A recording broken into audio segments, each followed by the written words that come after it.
자, 시작할까요? 자, 11번 봅니다. 한국 사회복지 행정의 대표적인 변화 가운데 시기적으로 가장 빠른 것. 당연히 시험에 나온 것들, 그리고 중요하게 여겼던 것들 다 나왔죠. 사회복지 통합관리망 행복이음 언제 구축됐죠, 이거? 그렇죠. 2010년 우리 알고 있고요. 노인 장기요양보험제도는 언제 실시됐습니까? 2007년에 법이 만들어지고 2008년 7월에 시행됐죠. 2008년 7월 1일부터 시행됐어요. 지역사회, 그러니까 지역복지계획, 정확히는 지역사회복지계획인데 이게 출제위원이 사실 이런 것도 문제 삼을 수 있는 거예요. 사회복지사업법 제15조 2항에 근거해서 지역사회복지계획 수립이 의무화된 건 이거 언제죠? 그렇죠. 2003년에 이제 사회복지사업법 개정돼가지고 언제부터 시행됐어요? 그래서 2005년부터 했죠. 2005년. 2005년부터 이 지역사회복지계획은 몇 년 단위로 했죠? 4년 단위죠. 그렇죠. 그 다음에 사회복지시설 기관 평가제도, 이것도 시험 보기 전날에 얘기했었던 거죠. 이게 몇 년도에 무슨 법이 만들어졌죠? 사회복지사업법이 97년도에 개정이 됐죠. 전면 개정됐습니다. 97년도에. 그래서 평가제도 생기고 사회복지시설 신고제로 바뀌고, 그죠? 그래서 98년도서부터 평가를 시작했죠. 제1기 평가가 98년부터 시행된 거예요. 그래서 모든 사회복지시설은 3년마다 의무적으로 어떻게 평가를 받게 만들어버렸죠. 사회복지사업법에 근거해서. 자, 이것도 처음 나왔어요, 시험에. 서울시 시험에서. 그러니까 서울시가 완전 전향을 한 거예요, 완전히. 참 신기하게 전향을 했습니다. 자, 12번 봅니다. 사회복지기관에서 사용하는 예산 양식 중 품목예산, LIB죠. 설명으로 가장 옳지 않은 것 했습니다. 우리가 예산이 4가지가 있다 그랬습니다. LIB, PB, PPBS, ZBB 이렇게 4가지가 있었죠. 자, 보면은 전체 예상 지출 항목을 열거하고, 그래서 항목별 예산이라고 하는 거예요. 그러니까 정확히는 관, 항, 목 이렇게 3가지로 구분하죠. 지출 비용을 계산하는 방식으로 이루어진다. 맞죠? 상대적으로 단순하고 사용하기에 간편해요. 이유는 뭔가요? 전년도 예산에 근거하죠. 점중주의적으로 예산을 편성하기 때문에 전년도에 해놨던 자료에다가 그저 물가 상승률 정도만 반영해갖고 비용을 조금 올리기만 하면 되는 거예요. 그러니까 예산 편성이 되게 쉽죠. 기관의 투입 요소에 주의를 집중하는 예산 방식이다. 맞죠? 산출. 우리가 사회복지 조직에서의 산출이라는 것은 프로그램의 결과를 얘기하는 건데, 프로그램으로 사업의 결과를 얘기하는 거죠. 근데 산출 중심적인 것이 아니고 돈을 어떻게 쓰느냐, 즉 투입에 초점을 둔 겁니다. 산출 중심적, 즉 아웃풋 관심적인 예산은 뭐죠? 그 PB죠. 퍼포먼스 버젯이에요. 성과주의 예산. 그 성과주의 예산이에요. 퍼포먼스 버젯. 기관이 성취하고자 하는 성과나 목표를 지하는 그 성과, 목표 이거 나오면 그건 뭐죠? PB죠. PB. 퍼포먼스 버젯. 서울시 시험 문제에서는 예산은 한 해도 안 빠지고 시험 문제 나왔다고 말씀드렸어요. 가장 사회복지 예산을 많이 쓰는 광역자치단체죠. 그래서 이 예산 체제를 굉장히 중시합니다. 이게 보면은 이제 계속 성과주의 예산, 2011년에 성과주의 예산 묻는 문제가 나왔었고, 그 다음에 이제 PB, 품목 예산하고 이제 기획 예산, PPBS라고 하죠. 그게 이제 2018년도에 나왔었는데, 아직까지 이 서울시 시험 문제에서 ZBB, 영기준 예산이 등장한 적은 없었어요. 그것도 좀 기억을 해 두시고. 자, 윤리강령이 나왔습니다. 윤리강령 맞으셨어요? 그렇죠. 윤리강령 꼭 시험 나온다고 말씀드렸었죠? 그래서 시험 나온다고 했고, 그래서 또 나왔습니다. 나왔는데, 사실 윤리강령을 안 봐도 몰랐어도 풀 수 있을 수준으로 아주 쉽게 상식적으로 문제가 출제됐어요. 보면 적법하고도 적절한 논의 없이 동료 혹은 다른 기관의 클라이언트와 전문적 관계를 맺어도 된다. 아니죠. 이게 뭐냐면 윤리강령의 그 사회복지사 클라이언트 간의 윤리 기준 안에 동료의 클라이언트와의 관계라는 항목이 있죠. 거기 보면은 다른 기관의 클라이언트와 전문적 관계를 맺어서는 안 된답니다. 자, 이거 틀리면은 이거는 인성에 문제가 있는 겁니다. 인성에. 클라이언트의 지불 능력에 상관없이 서비스 제공해야 되고, 전문가 단체 활동에 적참여해서 사회복지사 권익 공호를 위해서 노력해야 되고, 기관의 부당한 정책이나 요구에 대해서 즉시 사회복지윤리위원회에다가 보고해야 된다. 자, 다 맞는 내용이죠. 그렇죠. 이것도 재밌는 게 서울시 시험에서 윤리강령을 묻는 문제가 나온 적은 없었어요. 사회복지직하고 보호직에서만 연달아 나왔었죠. 그러니까 서울시가 이번 시험을 계기로 해서 완전 전향을 했다는 거 하나 좀 기억해 두십시오. 14번 봅니다. 사회보장 기본법에서 사회보장 수구권에 대해서 금지하고 있는 행위로 가장 옳지 않은 것. 사회보장 수구권 공부하셨죠? 사회보장 기본법 제9조를 보니까 사회보장 수구권이라고 하면 사회보장 급여 받을 자격이라 그랬죠. 권리. 사회보장 급여 받을 권리. 그걸 사회보장 수구권이라고 했습니다. 그러니까 헌법 34조에 나와 있는 생존권적 기본권에 대해서 구체적으로 실현을 해 주십시오라고 요구할 수 있는 법률적 권리가 바로 사회보장 수구권이었었죠. 자, 보면은 사회보장 수구권은 타인에게 양도할 수 없죠. 세 가지를 못한다 그랬습니다. 양도, 담보, 압류. 그죠? 양도, 담보, 압류. 세 가지를 못했었죠. 양도, 담보, 압류. 기억나시죠? 그래서 사회보장 수구권은 타인에게 양도할 수 없고, 사회보장 수구권은 포기할 수 없다가 아니라 포기할 수도 있죠.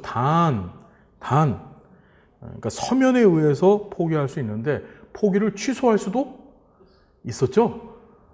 그렇죠? 이거 공부했던 거고요. 사회보장 수구권은 담보 제공할 수 없고 압류할 수 없다. 양도, 담보, 압류 세 가지 못했었습니다.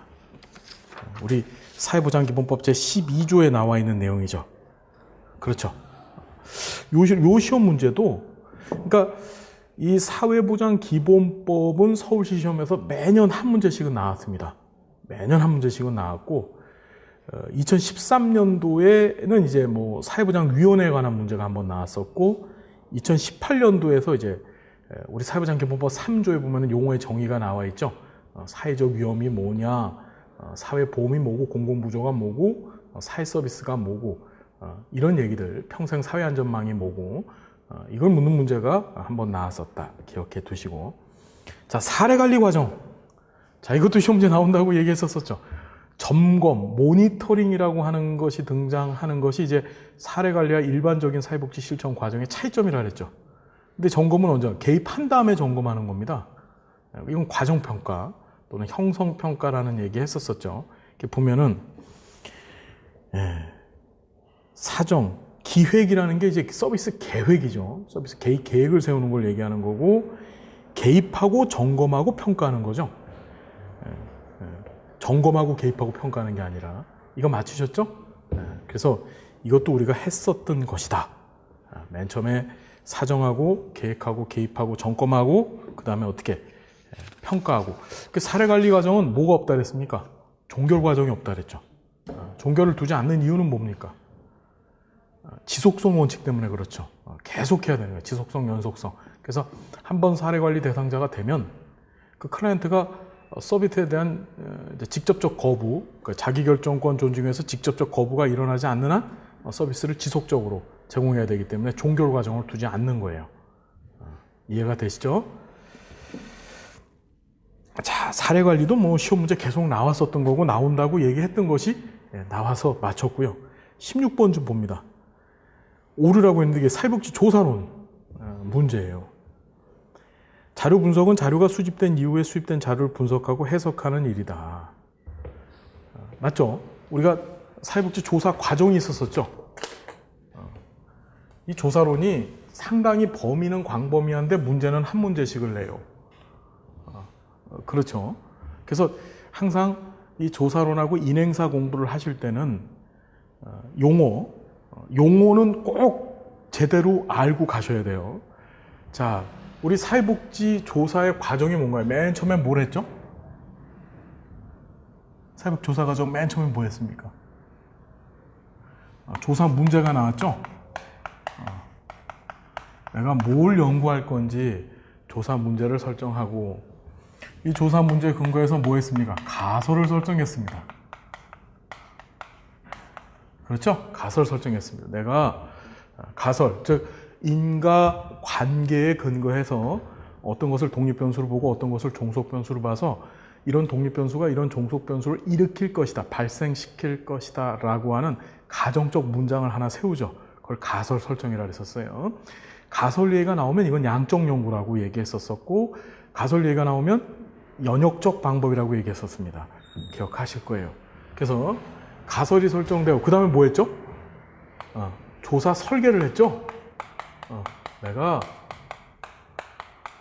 어떤 방법, 어떤 절차에 의해서 조사를 할 것인지에 대한 일종의 마스터 플랜을 세우는 것이 조사 설계였었습니다. 그래서 조사 설계 때 이건 이제 양적 연구 단계를 얘기하는 거예요. 질적 연구는 이런 과정을 거치지 않습니다. 조사 설계를 하고 내가 어떻게 표집할 것이고 어떻게 실험 설계를 할 것이고 어떤 연구 목적을 세울 것이고 등등을 조사 설계 단계에서 다 세우고, 그 다음에 자료를 수집했었죠? 자료를 수집했습니다.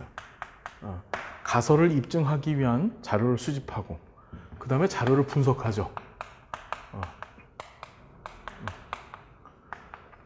그 다음에 마지막으로 뭐 하죠? 반드시 기억하셔야 될 게, 조사 설계는, 조사 과정은 반드시 보고서 작성으로 끝난다 그랬죠. 끄트머리는 보고서로 끝나는 거예요, 보고서. 그러니까 논문 쓰는 과정이라고 생각하시면 되고, 논문 쓰는 걸로 과정이 종결되는 거죠. 이해가 되시죠? 자, 이렇게 보니까 자료 분석은 여기를 얘기하는 거예요. 여기 2단계에서. 자, 보면 자료가 수집된 이후에 수집된 자료를 분석하고 해석하는 일. 그렇죠? 자료 수집한 다음에 자료 분석을 하는 거죠. 이는 이론 또는 실제적 목적과 관련해서 수집된 자료를 일반적으로 통계적 방법을 사용해서 분석하고 분석 결과를 의미하는 해석하는 과정이다. 사실은 이 앞에 얘기는 전혀 문제풀이하고 상관이 없는 쓸데없는 얘기입니다. 이때 분석 단위의 적용상 오류가 발생할 수 있다. 자, 그러니까 이 분석 단위의 오류 개념은 자료 분석 과정에서 발생하는 거예요. 이렇게 보니까 집단 또는 집합체에게 발견된 내용을 개인한테 적용할 때, 그러니까 집단을 개인한테 적용하는 거예요. 이걸 생태학적 오류라고 얘기했었죠. 우리가 분석단이라는 것이 뭐냐면, 분석단이 뭔지 알고 계시죠? 분석단이 뭐였습니까? 내가 조사 연구하고자 하는 대상, 그것을 분석단이라고 얘기했죠. 그래서 이 분석단의 종류가 계집공사라 그랬죠. 계집공사. 내가 개인을 대상으로 조사를 할 것이다. 연구할 것이다. 우리 사회복지 실천에서 상담 있죠. 상담학 하시는 분들이 논문 쓸 때 보면 A씨라고 하는 뭐 정신 조현증 환자를 대상으로 해서 이러이러한 프로그램을 제공했었을 때의 변화 양태. 그러니까 한 사람을 놓고서 그 사람을 연구할 수도 있어요. 그러니까 개인이 분석 단위가 될 수도 있습니다. 자, 그다음에 집단. 사람들의 모임을 얘기하는 거죠. 그러니까 집단을 대상으로 해서 부서 연구를 할 수가 있죠. 조사할 수 있습니다. 예를 들어서 A 종합사회복지관의 서비스를 이용하는 노인들을 대상으로 해서 무슨 만족도 조사 같은 것을 수행할 수 있겠죠. 자, 그 다음에 세 번째가 공식적 사회조직. 공식적 사회조직이라는 건 뭐죠? 그러니까 사회 안에 만들어진 조직체들, A 종합사회복지관을 연구하는 겁니다. 그렇죠? 정부를 연구하는 거예요. 지금 문재인 정부에 대한 연구, 그렇죠? 조사. 그런 것들이 공식적 사회 조직에 해당하겠죠. 마지막으로 사회적 가공물.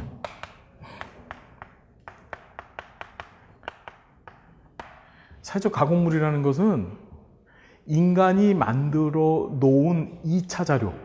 그러니까 대표적인 것이 무슨 신문 사설을 연구한다든지, 일기장을 연구한다든지, 사회복지 조직에서 생산해낸 어떤 자료들을 연구한다든지, 그렇죠. 일지 같은 것들을 그걸 사회적 가공물이라 그랬죠. 그러니까 신문사설, 대표적인 게 신문사설 갖고 연구하는 것도 있어요. 자, 그래서 이런 것들을 분석단이라고 하는데, 자, 우리 분석단위에 오류가 발생을 한다 그랬습니다. 오류의 종류가 세 가지가 있는데 첫 번째가 개인주의적 오류가 있었고 두 번째가 생태학적 오류, 세 번째가 환원주의 오류라 그랬죠. 개인주의 오류는 뭐예요? 개인을 분석 단위로 한 것을 집단한테 적용하는 거라 그랬죠. 개인주의야. 그래서 개인을 대상으로 연구한 것을 이 개인이 속해 있는 집단 전체한테 적용시켜 버리는 거예요. A라고 하는 사람한테 이 프로그램을, A라고 하는 조현증 환자한테 이 프로그램을 적용했더니 좋아졌더라. 그러면 어떻게? 이 프로그램은 모든 조현증 환자한테 효과가 있을 것이다. 이렇게 분석을 해갖고 보고서를 써버려요. 예. 그럼 그게 바로 개인주의적 오류입니다. 생태학적 오류라는 것은 뭐냐면 거꾸로 집단을 대상으로 해서 조사한 것을 개인한테 적용시켜버리는 것이죠. 그렇죠. 노인들, A 복지관의 노인들을 대상으로 해서 우울증을 앓고 있는 노인들을 대상으로 치료 레크레이션 프로그램을 적용해서 좋아졌어. 그러니까 저기 바깥에 있는 김씨 노인한테 적용을 해도 좋아질 거야. 이게 바로 뭡니까? 생태학적 오류죠. 환원주의 오류라는 것은 일종의 조사자의 시각의 문제인데 분석 단위를 바라보는 관점이 어떻게 합니까? 자기가 갖고 있는 시각만 갖고 보는 거예요. 그러니까 편협된 시각만 갖고 보는 거죠. 우리 교재는 어떻게 되냐면 정치학자는 정치적 관점만 갖고서 분석 단위를 자꾸 보려고 하고, 그렇죠. 경제학자는 예를 들어 빈곤 문제가 있는데 빈곤이 왜 생겼을까? 빈곤이라고 하는 이런 사회적 가공물을 놓고서, 빈곤 개념을 놓고서 이걸 분석 단위 삼아서 조사를 할 때, 연구를 할 때 빈곤이 왜 생겼을까? 그럼 정치학자는 정치적 관점으로만 보려고 하고 경제학자는 경제적 관점으로만 보려고 하죠. 그걸 환원주의 오류라고 얘기했다. 자, 이해되시죠? 세 가지가 있었다. 이 문제는 사실 뭐예요? 예, 딴 거 보는 게 아니고 집단 또는 집합체에서 발견된 내용을 개인한테 적용할 때 요거만 보면 풀 수 있는 문제죠. 그게 뭔가요? 이거는 생태학적 오류죠. 퇴행적 오류라는 건 없고요. 퇴행이라는 것은 어디서 사용하는 용어입니까? 방어기제 중에 하나였었죠. 예, 인과관계적 오류라는 말도 전혀 존재하지 않습니다. 생태학적 오류, 환원주의 오류, 개인주의 오류가 있었더라. 자, 그 중에서 이거는 뭐다? 생태학적 오류다. 그래서 집단 또는 집합체에서 발견된 내용을 개인에게 적용할 때 특정 지역의 노령화 비율이 높고 그 지역의 특정 정당 주류도 높다고 해서 해당 지역의 노인이 그 정당을 저 지지한다고 잘못된 결론을 내려버리는 거. 자, 정리됐죠? 그 다음에 자, 보면은 중요한 게 조사론 문제가 서울시에서는 꼭 한 문제가 나왔어요. 사회복지직에서나 또는 보호직에서는 안 나올 때도 있었었는데 서울시에는 한 문제가 나왔는데 겹치는 영역에서 나온 적은 한 번도 없었습니다. 그 점 인지를 좀 하시고 좀 폭넓게 용어 위주로 해서 정리를 하셔야 됩니다. 제가 장담하는 건 우리 교재 밖을 절대 넘어서지 않습니다. 우리 교재만 믿고서 보시면 돼요. 자, 17번. 나와야 될 문제가 나왔죠. 엘리자베스 구빈법이 나왔습니다. 자, 엘리자베스 구빈법. 우리 2018년도 작년 시험에도 서울시에서 엘리자베스 구빈법이 나왔었죠. 2018년도에서도 나왔었어요. 연고퍼서 엘리자베스 구빈법 묻는 문제가 나왔던 거예요. 자, 보면 엘리자베스 구빈법에 대한 설명으로 가장 옳은 것은 근로 능력이 있는 건강한 빈민이 교정원 또는 열악한 수준의 작업장에서 강제 노역을 하도록 했다. 맞죠? 엘리자베스 구빈법에서는 자, 노동력의 유무에 따라서 빈민을 세 가지 부류로 나눴다 그랬죠. 노동력이 있는 자, 없는 자, 앞으로 가질 자, 그러니까 요보아동이라고 했었습니다. 노동력이 있는 자는 어떻게? 작업장에 보내서 강제 노역을 시켰고, 노동력이 없는 자는 구빈원에 보냈죠. 수용을 했습니다. 그 다음에 노동력을 가질 자, 아이들, 요보 아동 애들은 어떻게? 남자애들은 도제를 보내고 여자애들은 남의 집 한여를 보냈다 그랬죠. 그게 맞는 거고. 자, 공동작업장을 설치하여 임금 지불과 직업보도 등을 처음 시작하게 됐다. 이건 뭐죠? 자, 이거 되게 중요한 건데 공동작업장 설치했대요. 공동작업장을 설치해서 임금 지불과 직업보도 등을 처음 시작하게 됐다. 작업장법 얘기죠. 작업장법 얘기죠. 작업장법 얘기죠. 맞습니까? 공동작업장 만들었던 건 길버트법이었었죠. 예. 길버트법이었었습니다. 예.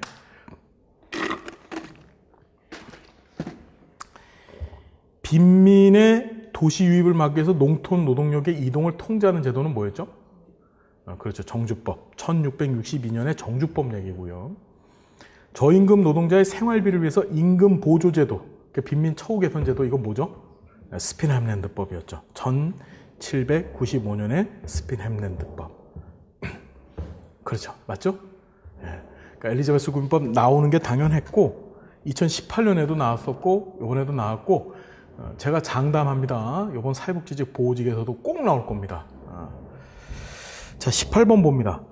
이것도 시험 보기 직전에 했었었죠? 나올 것이다. 복지관 얘기. 그래서 사회복지사업법 시행규칙상 사회복지관의 사업 중 지역 조직화 기능으로 옳지 않은 것 했습니다. 자, 서비스 연계 사업은 뭐죠? 이건 사례관리 기능이죠. 사례관리 기능. 사례관리 기능. 기억하시죠? 그러니까 우리 3대 기능이 있었었고 그 안에 각각의 사업 분야가 있었어요. 이거 꼭 봐갖고 가야 된다고 말씀드렸죠? 시험에 다음번 시험에도 꼭 나올 겁니다. 꼭 나올 거예요. 이게 매우 엄청나게 중요하다. 이게 2013년도 보호직하고 2018년도 지방직 시험에 나왔었던 거예요. 근데 이걸 서울시에서는 한 번도 나온 적이 없었었는데 요번에 이걸 냈어요. 예. 꼭 나올 겁니다. 자, 19번. 자, 마음이 아픈 문제인데 길버트하고 테렐이 제시한 사회복지정책 분석의 4가지 구성 요소로 옳지 않은 것 했습니다. 자, 길버트하고 테렐은 이제 책을 하나 썼어요. 그 책이 그 유명한 사회복지 정책론이라고 하는 책입니다. 우리나라에서는 저 나눔의 집이라고 하는 출판사에서 그 책을 번역을 했어요. 책 껍데기가 아주 갈색이 아주 시커멓게 생긴 책인데 책이 이만큼 두껍습니다. 이만큼 두꺼워요. 제가 석사 때 그 책을 갖다가 학교에서 교재를 써갖고서 그걸 처음부터 끝까지 다 봤습니다. 다행히도 이제 번역판이니까 편하게 봤어요. 참 잘 썼습니다. 정말. 정책 분석과 관련해서 이 길버트하고 테렐을 따라갈 자가 없어요. 그러니까 우리가 시험에도 꼭 나오고 교재에서도 이렇게 다루는 겁니다. 자, 길버트하고 테렐은 사회복지 정책 분석 방법을 3가지로 제시해요. 첫 번째 과정 분석, 그 다음에 성과 분석, 세 번째가 바로 산물 분석이에요.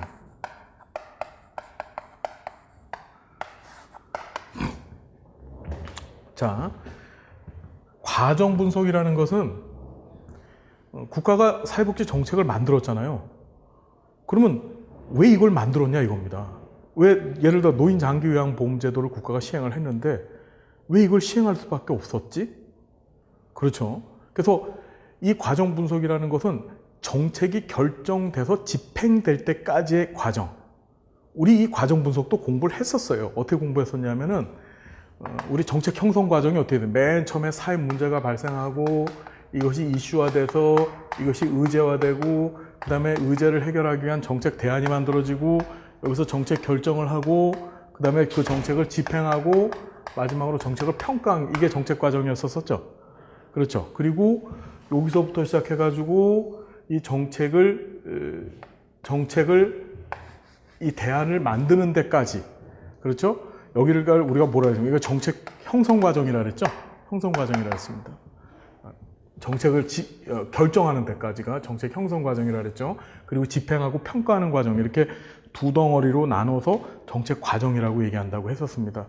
자, 보면은 모든 사회복지 정책은 이런 과정을 쫓아가요. 이렇게 해서 만들어지는 거예요. 그래서 그 과정을 한번 훑어보는 겁니다. 장기요양보험제도가 만들어진 건 어떤 사회적 이슈가 있었고 사회 문제가 있었고 그것이 어떤 식으로 이슈화가 돼서 어떤 공론화 과정을 거쳤고 그 다음에 그걸 갖고 어떻게 정책 대안들이 만들어졌고 그것이 과정 분석이에요.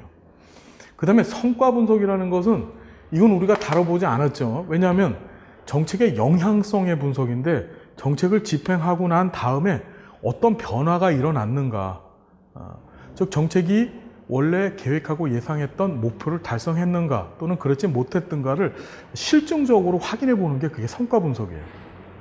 그렇죠? 그러니까 성과 분석은 우리가 다루는 게 아니고 우리가 교과 과정 중에서는 이걸 다뤄보지 않고 주로 이제 시간이 지나간 다음에 역사가들이 그걸 얘기하죠. 이건 잘했다 못했다. 그렇죠? 이거 굉장히 정치적인 행위입니다. 잘했다 못했다. 성과 분석이 있고, 산물 분석이라는 것은 정책의 분석 기본 틀을 네 가지로 제시를 하고 이 네 가지 틀에 어떻게 그 정책을 하나하나 꿰어 맞춰보는 거죠. 즉 현재 집행중이거나 또는 과거에 집행했던 정책을 이 분석들에 꿰어 맞춰서 비교 분석해 보는 것을 바로 산물 분석이라 그랬다. 자, 그래서 이 분석 틀이 누가 누구에게 무엇을 어떻게 이렇게 네 가지로 나눈다 그랬죠. 누가가 뭡니까? 이게 재원. 재원은 크게 뭐가 있다 그랬죠? 공공재원이 있었고 민간 재원이 있었고 다시 공공은 중앙정부의 재원이 있었고 지방정부의 재원 이렇게 나눈다 그랬었죠. 자, 누구에게 줄 것인가? 이걸 할당이라 그랬습니다. 할당은 귀보진자 기억하시죠? 귀보진자. 귀속정욕구 보상 진단적 차별 자산조사라고 하는 네 가지 기준이 있는데, 자, 이 기준의 근본 베이스는 보편적 선별적으로 구분되어졌다. 위쪽으로 갈수록 어떻게 보편적이고 밑으로 갈수록 선별적이었었다. 이번 시험 문제 보편적 선별적 문제 나오지 않았었어요. 그런데 이제 보호직 사회복지직에 꼭 나올 겁니다. 제가 장담하겠습니다. 그래서 귀보진자 꼭 기억하시고, 무엇을, 이게 급여죠. 급여 종류 어떻게 구분했다? 현금, 현물, 현금, 증서, 기회, 권력, 이렇게 5가지로 급여 종류를 제시를 했었었죠. 현물은 재화와 서비스. 그렇죠. 그 다음에 금은 돈 주는 거고요. 증서라는 건 제3의 급여, 바우처 시험 문제가 요번에 나오지 않았는데 보호직 사회복지직에 꼭 나올 겁니다. 바우처의 특징들, 바우처의 장점들 묻는 문제 나올 거고요. 근데 기회, opportunity라고 하죠. 기회라는 게 뭐였죠? 긍정적 차별. 기억납니까? 적극적 조치. 장애인 우대 제도, 우리 시험에 나왔던 거는 뭐였습니까? 농어촌 학생들에 대해서 특별 입학 제도, 특별 전형을 했었었죠. 그게 시험에 한번 나왔었고요. 자, 권력이라는 건 뭐죠? 그렇죠. 정책 의사결정 과정에 이해 당사자를 참여시켜 주는 것을 권력급여라고 얘기했었죠. 자, 어떻게? 이게 전달체계였었습니다. 전달체계 종류도 어떻게 해요? 공공하고 민간이 있었었고 혼합체계가 있었었죠. 공공 민간을 섞어놓은 게 있었습니다. 자, 이렇게 있었다는 거. 자, 그럼 이 문제는 네 가지 구성 요소니까 재원, 할당, 전달체계, 급여. 사회적 위험에 포괄 범주? 라는 건 존재하지 않죠. 우리 사회적 위험이라고 하는 용어가 어느 법에서 다루고 있죠?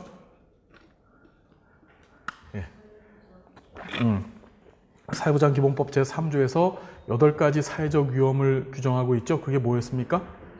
그렇지. 사실, 장로질, 양출빈, 사망, 실업, 장애, 노령, 질병. 그렇죠. 양출빈, 양육, 출산, 빈곤. 기억하시죠? 자, 할 수 있는 문제죠. 요 길버트하고 테렐 얘기도 이게 뭐냐면 서울시 시험에서 한 번도 나온 적이 없었고 2015년하고 17년에 사회복지직 시험에서만 나왔었습니다. 사회복지직 시험에서. 그러니까 요번 시험 문제가 정말 획기적이에요. 획기적. 자, 꼭 기억을 해 두시고 20번 봅니다. 실천 계획 기술. 자, 사회복지 실천 기술론에서 나왔던 문제인데 클라이언트의 말, 행동, 생각 간에 자, 모순 지적하는 건 뭐예요? 직면이죠. 이건 벌써 답이 2번이라는 게 확 들어와야 돼요. 지적하는 기술은 직면밖에 없습니다. 직면 기술 사용하는 실천 모델이 뭐가 있었었죠? 정신 역동 모델. 실천 모델 중에서 정신 역동 모델에서 직면 기술을 활용했었었죠. 자, 클라이언트가 특정 행동이나 경험 혹은 생각에서 벗어나도록 하거나 그런 쪽으로 행동을 취할 수 있도록 도움을 제공해 주는 것. 자, 이것이 이제 격려 기술이죠. 격려. encouragement예요. 힘을 부여해 주는 거, 용기를 담아 주는 거죠. 그렇죠. 답은 2번입니다.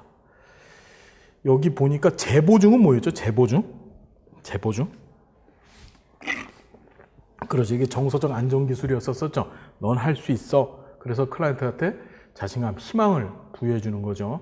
그러니까 누누이 말씀드렸지만 수업 시간에도 얘기했지만 내가 나한테 할 수 있다 얘기하는 거하고 제3자가 권위를 갖고 있는 제3자가 바깥에서 나한테 너 할 수 있다라고 얘기한 건 질적으로 틀립니다. 그렇죠? 그래서 재보증이고 그 다음에 재명명은 뭐였죠? 그렇죠. 부정적인 의미를 긍정적으로 재해석해 주는 거라 그랬죠? 그렇죠.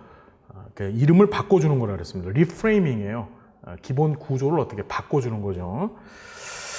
그 다음에 중재는 싸움 말리는 거고요. 그 다음에 격려, 조언은 뭐죠? 조언 기술은 클라이언트가 수행해야 될 행동을 자 이게 조언하고 정보 제공을 구분하라 그랬죠? 조언은 뭐입니까? 조언은 너 이거 했으면 좋겠어 라고 얘기를 합니다. 둘 다. 조언하고 정보 제공 둘 다 너 이거 하면 좋아 라고 얘기하되 이 조언은 사회복지사의 주관적 경험에 의해서 야 옛날에 내가 이렇게 해봤더니만 좋더라. 그러니까 너도 이렇게 했으면 좋겠어. 이게 조언이고 정보 제공은 객관적 자료에 근거해서 이해되시죠? 어느 모델을 사용했더니 이런 결과가 나왔어. 그러니까 너도 이런 모델을 사용해 봤으면 좋겠어. 이게 바로 정보 제공입니다. 둘 차이점 기억해 두십시오. 그래서 조언은 사회복지사의 주관적 판단에 의한 추천이라고 보시면 되고 정보 제공이라는 것은 사회복지사의 주관적 판단이 아니라 아주 객관성에 근거한 제안이에요. 이거 하면 좋겠어. 이거 해야 돼. 이런 식으로. 자, 정리됐죠?